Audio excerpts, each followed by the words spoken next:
Project for I think not late. Okay. This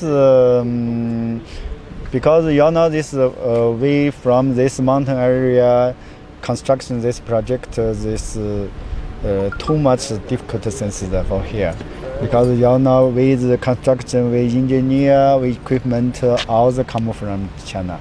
Even before I start the time even from here not clear.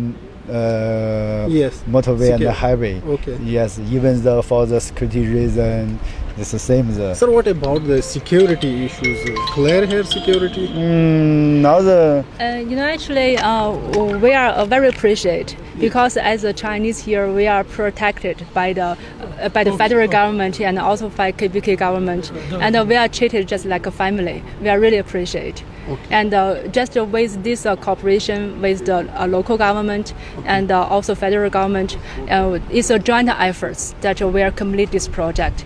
And we also believe that with this project completion, and we can help to solve the energy crisis and to Pakistan. And since we are Chinese here, we have special emotion and for this country.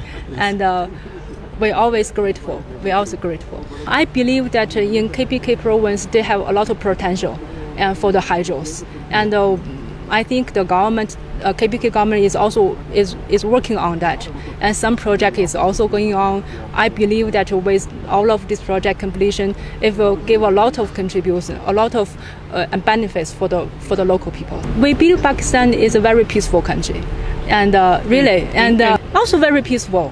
But also very peaceful country and area. We are working happily here. We like this view. We like this view. We like this site. It's a very beautiful country and a very beautiful view here. So we also, as a Chinese, sometimes we also ask our Chinese friend to visit here and to see the real, and then we were sure that they will enjoy a lot here.